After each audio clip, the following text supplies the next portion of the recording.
Types of heat capacity. तो बेटा heat capacity में मैंने थोड़ा सा आइडिया दिया था, होता क्या है, किसी भी सब्सटेंस के टेम्परेचर को 1 डिग्री या 1 केल्विन से इंक्रीज करने के लिए रिक्वायर्ड हीट को ही हम लोग क्या बोलते हैं, हीट कैपेसिटी। यहाँ पे 3 टाइप बेसिकली डिस्कस करना है, heat capacity, specific heat capacity और मोलार हीट कैपेसिटी। और हीट कैपेसिटी में सीपी एंड सीवी ये डिस्कस करना है। तो एक एक करके डिस्कस करते हैं। पहला है heat capacity.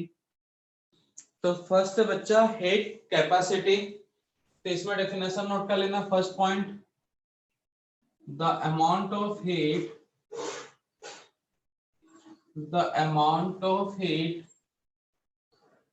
is required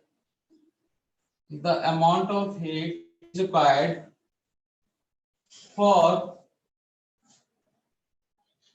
raise the temperature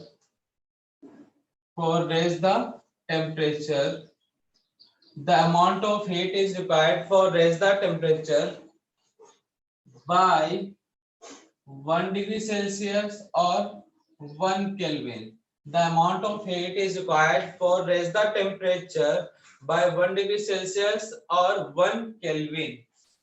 By 1 degree Celsius or 1 Kelvin is called heat capacity. Is called heat capacity.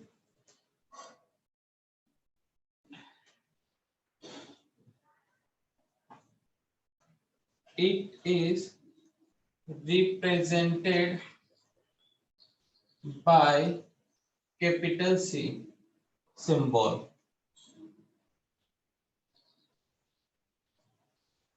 Unit of heat capacity. मजाक में यही बोलते हैं। इसका फॉर्मूला क्या देख लोगे, तो हीट कैपेसिटी क्या है भाई, द अमाउंट ऑफ हीट है जो कि रिक्वायर्ड है क्या करना है, टेम्परेचर को बढ़ाने पे। तो पहले टेम्परेचर मान लो T1 था, बढ़ के T2 हो गया, तो कितना टेम्परेचर बढ़ा, T2 माइनस T1 करोगे। पहले टेम्परेचर था 10 डिग्री, बढ़ के मान लो 11 डिग्री हो गया या फिर 20 डिग्री हो गया, तो कितना हीट रिक्वायर्ड था, तो टेम्परेचर चेंज कितना हुआ T1 से T2, तो डिफरेंस कितना है T2 minus T1। Small change के लिए डेल्टा टी बोलते थे। वैसे हीट कितना रिक्वायर्ड हुआ, डेल्टा क्यू। तो ये फॉर्मूला है, याद रखना है। हीट कैपेसिटी का फॉर्मूला क्या होता है, del Q upon del T. ये स्मॉल चेंज के लिए, कैपिटल चेंज के लिए delta Q upon delta T. और वेयर डेल्टा क्यू क्या है भाई, और डेल क्यू क्या है, change in heat, change in heat.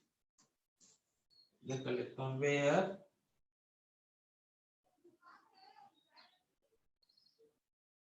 Delta Q या फिर डेल क्यू क्या है, change in heat, change in heat. वैसे डेल टी या फिर डेल्टा टी होता है change in temperature. Find out कैसे कैसे करते हैं भाई, Q2 minus Q1, T2 minus T1। अब यूनिट, तो भैया क्यों का है, हीट है, हीट का यूनिट क्या होता है, जूल। एनर्जी का एक फॉर्म है ना, क्या है, एनर्जी का फॉर्म। तो जूल, टेम्परेचर का यूनिट क्या है, केल्विन। तो क्या आएगा, जूल पर केल्विन। अगर मैं कैलोरी लेके चलूं, क्या लेके चलूं, कैलोरी, तो क्या होगा भाई,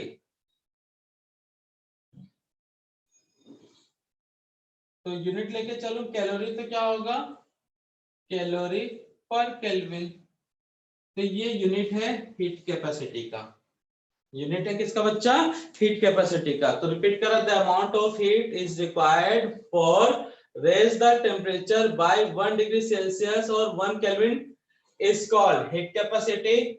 It is represented by C, unit of heat capacity, delta Q upon delta T ये फॉर्मूला है स्मॉल चेंज के लिए, छोटे चेंज के लिए, कैपिटल चेंज के लिए।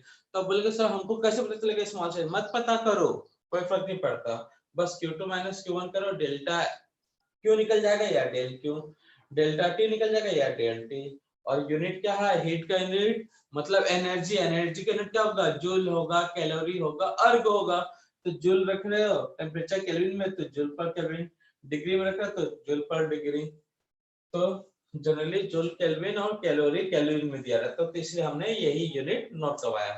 तो हीट कैपेसिटी नोट कर लो जल्दी से बच्चा लोग। हीट कैपेसिटी जो अभी डिस्कस किया एक्सटेंसिव होगा या इंटेंसिव होगा? अगर अमाउंट बढ़ेगा तो रिक्वायर्ड हीट भी बढ़ेगा बच्चा। लोहे का एक छोटा सा ये टुकड़ा है और लोहे का इतना बड़ा टुकड़ा है, तो अमाउंट बढ़ेगा तो हीट बढ़ेगा कि नहीं बढ़ेगा भाई? रिक्वायर्ड हीट टेम्परेचर बढ़ाने के लिए। Yes sir. तो मास पे डिपेंड कर रहा है, तो इसलिए इसको क्या बोलेंगे? It is extensive properties. Extensive. It is extensive properties. तो मास बढ़ेगा तो हीट कैपेसिटी भी बढ़ेगा, इसलिए इसको क्या बोलते हैं? ये extent, it is extensive properties. Property कर लो, नोट कर लो, फिर आगे कंटिन्यू करते हैं। नेक्स्ट है specific heat capacity. The amount of heat is required, the amount of heat is required for raise the temperature by 1 degree or 1 Kelvin, raise the temperature by 1 degree or 1 Kelvin for 1 gram substance। तो ये line याद रखना बच्चे, specially किसके लिए है? 1 ग्राम substance. तब उसे हम क्या बोलते हैं? Specific heat, represented by heat capacity के लिए C और स्पेसिफिक के लिए S। इसका फॉर्मूला होता है भाई हीट कैपेसिटी का जूल पर केल्विन तो है भाई, मतलब delta Q upon delta T. W क्या है भाई? स्पेसिफिक ग्राम के लिए है ना, 1 ग्राम हो गया, 2 ग्राम हो गया। अब बोलेगा सर आपने तो 1 ग्राम बोला है और 2 ग्राम क्यों लिख रहे हो, सीधा 1 क्यों नहीं लिख रहे हो? तो बेटा सब्सटेंस का 1 ग्राम 1 ग्राम 1 ग्राम करके 2 3 4 10 ग्राम तक पहुंच सकते हैं कि नहीं पहुंच सकते, इसलिए हम लोग W लगाए हैं, ठीक है ना। तो हमारा डेल्टा क्यू क्या है यहाँ पे? Change in heat, change in heat. Delta T क्या है बच्चा? Change in temperature. W क्या है?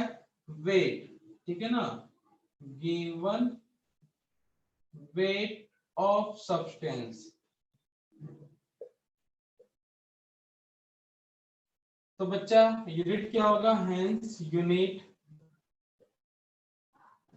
क्या होगा? यूनिट हीट के लिए जूल, टेम्परेचर के लिए केल्विन, वेट के लिए क्या लोगे? ग्राम। तब यूनिट बन जाएगा क्या?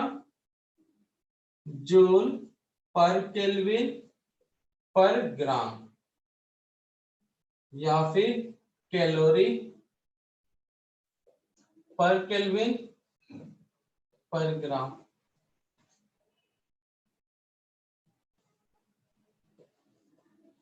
ठीक है।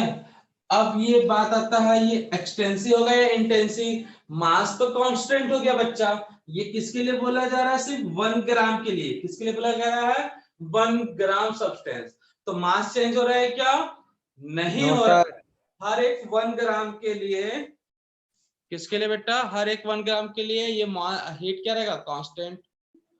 तो ये किसके लिए? सिर्फ 1 ग्राम। तो मास तो कांस्टेंट हो गया, मास पे जो डिपेंड नहीं करेगा तो उसे कौन सा प्रॉपर्टीज बोलते हैं? It is intensive, it is intensive properties.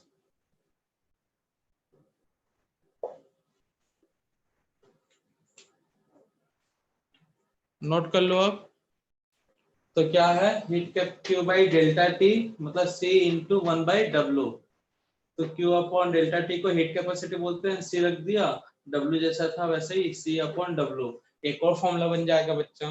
देख लेना, डेल्टा क्यू डेल्टा टी दिया तो ठीक है, हीट कैपेसिटी दिया तो उसको गिवन वेट से क्या कर दोगे, डिवाइडेड। ठीक है चलो, तो हीट कैपेसिटी क्लियर है। अब ये इंटेंसिव प्रॉपर्टी से ये भी क्लियर है ना भाई। अब इसी में क्या है, मोलार हीट कैपेसिटी। थर्ड देख लेते, इधर ही देख लेते हैं भाई, molar heat capacity. So the amount of heat is required, raise the temperature by 1 degree 1 Kelvin. किसके लिए भाई, for 1 mole substance। यहाँ पे टर्म्स क्या आएगा बच्चा, 1 mole substance is called, क्या कहलाएंगे भाई, मोल के लिए, इसलिए यहाँ पे मोलार वर्ड जुड़ा है, ठीक है ना भाई।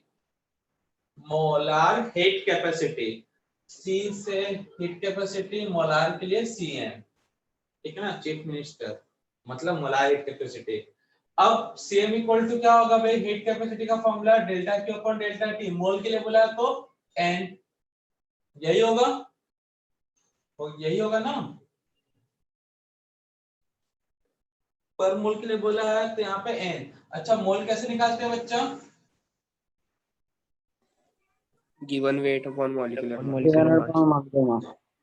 इसको आगे सॉल्व करोगे तो क्या आएगा, C बाई एन भी लिख सकते हो, ठीक है। अब मोल गिवन वेट अपॉन एक और फॉर्मूला बन जाएगा,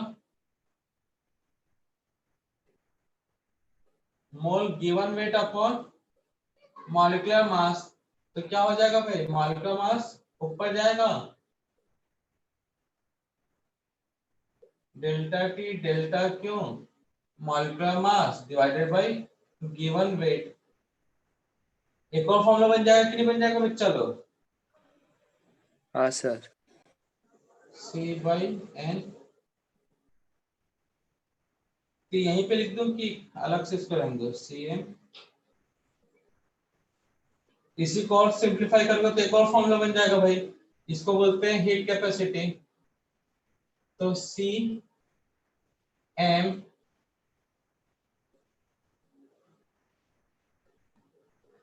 डिवाइडेड बाय W, ठीक है। तो वेयर N क्या है बच्चा, मोल ऑफ सब्सटेंस, M क्या है, मोलार मास,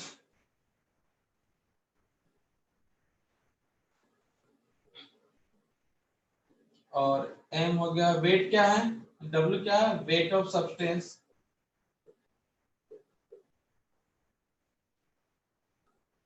ठीक है। अच्छा एक और फॉर्मूला बन सकता है क्या, स्पेसिफिक हीट कैपेसिटी किसको बोलते हैं,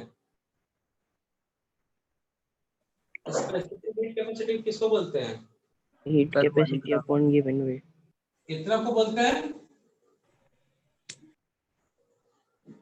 यस सर। एक और फॉर्मूला लिख देता हूं भाई, इतना की जगह पे क्या लिखोगे, CS इनटू मॉलिक्यूलर मास। तो फॉर्मूला कैसे बना है क्लियर है ना सबको, यस सर। ठीक है ना। तो ये कुछ फॉर्मूले बन गए भाई, तो यूनिट क्या होगा,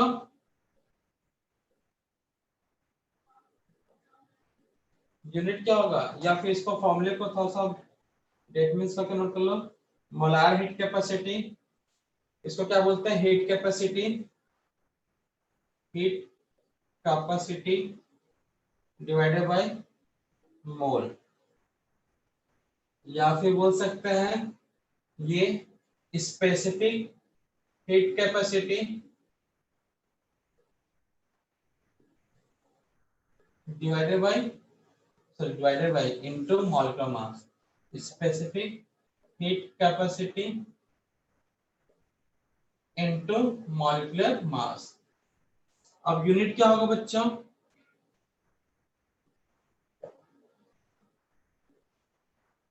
तो CS इक्वल टू क्या है, delta Q delta T 1 by N, तो डेल्टा क्यू के लिए जूल, टेम्परेचर के लिए पर केल्विन पर मोल, कैलोरी में अगर बात करो तो कैलोरी पर केल्विन पर मोल। अच्छा ये एक्सटेंसिव में होगा या इंटेंसिव में होगा बच्चा? 1 मोल के लिए फिक्स कर दिया अमाउंट, तो अमाउंट फिक्स है मतलब क्या होगा भाई? इंटेंसिव। क्या होगा? इंटेंसिव। तो नोट करना, it is intensive properties. Note on कर लो। जो हीट कैपेसिटी है वो 2 टाइप्स का होगा। हीट कैपेसिटी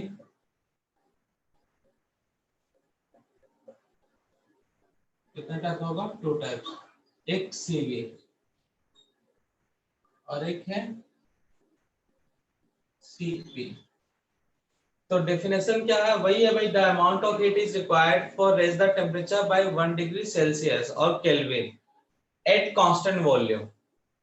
इस पे कांस्टेंट वॉल्यूम क्या है भाई? ये हीट रिक्वायर्ड, या फिर लिख लेते हैं पूरा, CV CP, the amount of heat is required for raise the temperature by 1 degree Celsius or 1 Kelvin at constant, V लगा मतलब कांस्टेंट क्या है? Constant volume is called CV, heat capacity eight constant volume. CV का मतलब क्या है? इसमें क्या होगा बच्चा? the amount of heat is required for raise the temperature by 1 degree Celsius 1 Kelvin at constant pressure। Last में क्या होगा? Constant pressure. अब देखो यहाँ पे C का वैल्यू क्या था? डेल्टा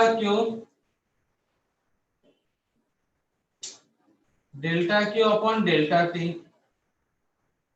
इसका भी फॉर्मूला क्या था बच्चा? C का delta Q upon delta T.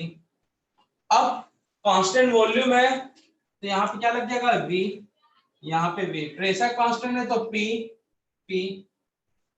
ठीक है, तो हमको मालूम क्या है बच्चा? क्या मालूम है? Delta Q V equal to क्या होता है? डेल्टा U होता है भाई।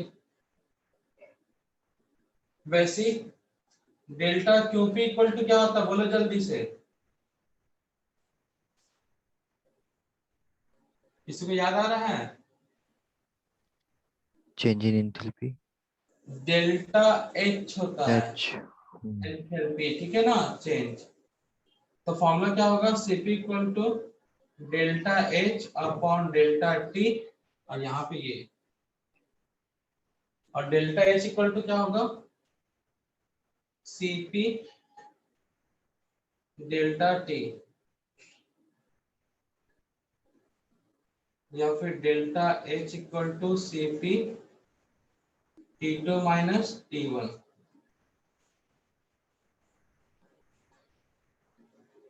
वैसे delta U equal to Cv into delta T,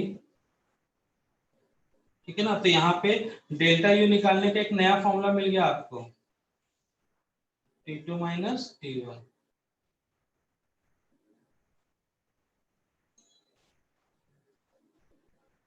delta H calculation की इस इक्वेशन को बोलते हैं किरचॉफ इक्वेशन।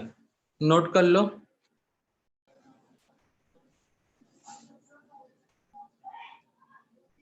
नेक्स्ट हेडिंग है relation between Cp and Cv।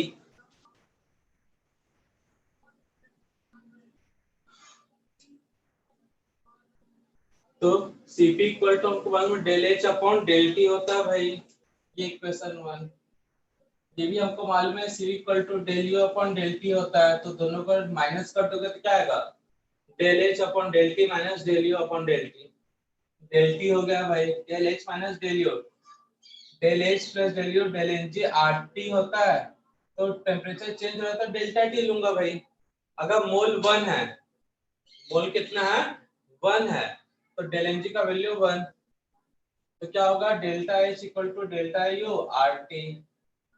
तो delta H minus delta U equal to क्या होगा आर डेल्टा टी। तो डेल्टा टी कैंसल, बचेगा क्या आर। तो CP minus CV equal to क्या होता है आर। अगर आप मोल 1 नहीं लेते हो, मोल 1 नहीं लेते हो, तो CP minus CV equal to del N G जो भी है आर, ये भी सही है। ये जब 1 मोल है और ये जब 1 मोल नहीं है। ये कब है जब n इक्वल टू यहाँ पे क्या है 1, और ये कब है जब n नॉट इक्वल टू 1। अब ये थोड़ा सा याद रखना है भाई, ratio upon CP and CV को बोलते हैं गामा, जिसको बोला जाता है एटॉमिसिटी। तो अगर सीवी का वैल्यू भी याद रखना है आपको, काम आएगा, ठीक है ना भाई, डायरेक्टली पूछा जा चुका है तो याद रखना। कुछ क्वेश्चन में मान लो जैसे गामा का वैल्यू पूछेगा, मोनोएटॉमिक डायटॉमिक डायटॉमिक है काम, तो ये फिजिक्स का बट केमिस्ट्री में कोई पूछ लेता है। तो मोनोएटॉमिक गैस हुआ या कोई सब्सटेंस हुआ तो सीवी का वैल्यू 3r/2 है, डायटॉमिक के लिए 5r/2 है, ट्राइएटॉमिक या पॉलीएटॉमिक के लिए 6r/2 है या 3r है। तो सिंपल सा डाटा याद रख सकते हो। मोनोएटॉमिक मतलब जैसे हीलियम, आर्गन, ये टाइप के गैस, नियॉन। डायटॉमिक बोला मतलब कौन कौन सा हो जाएगा O2, H2, N2। ट्राइएटॉमिक मतलब SO2, O3, ये टाइप के गैस या मॉलिक्यूल्स। तो नोट डाउन कर लो बच्चा लोग। ये डिटेल डिस्कशन था भाई सीपी एंड सीवी का। बाकी नेक्स्ट लेक्चर में देखेंगे, ऑलमोस्ट कल के क्लास में समझ लो ऑलमोस्ट कंप्लीट हो जाएगा, क्योंकि एंट्रोपी लास्ट टॉपिक है और वही स्टार्ट भी होगा कल लास्ट में। पहले गिब्स फ्री एनर्जी का छोटा सा इंट्रोडक्शन देखेंगे। आज की सेवा करते हैं समाप्त।